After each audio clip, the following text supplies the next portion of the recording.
C'est une élève qui est arrivée un peu braquée avec l'anglais. C'est pas une élève qui va poser problème, donc c'est une élève qui écoute en cours, mais elle veut pas participer.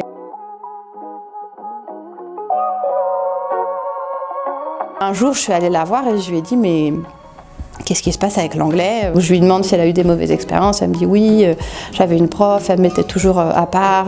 Ça a été un peu traumatique pour elle. Et elle m'a dit, je suis nulle. Je lui ai dit, vous inquiétez pas avec moi, ça va pas être le cas, je vais pas vous mettre à part, vous allez même être au centre.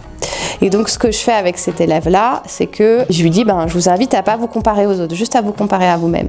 Et donc au départ, je m'autorisais pas trop à lui poser des questions, je voulais lui laisser le temps d'arriver. Et maintenant, ce que je fais, c'est que les questions les plus simples, où je suis sûre qu'elle va avoir la réponse, je les lui pose. Et du coup, je l'encourage énormément et je la valorise quand elle a les bonnes réponses. Et puis une autre chose que j'ai faite, c'est qu'il y a eu un jour, j'ai eu l'impression qu'elle avait aimé le cours. Et donc je suis allée la voir à la fin du cours et je lui ai dit, aujourd'hui vous souriez, qu'est-ce qui se passe avec l'anglais? Et elle me dit, oui, parce qu'aujourd'hui, madame, on a rigolé, donc c'était plus simple.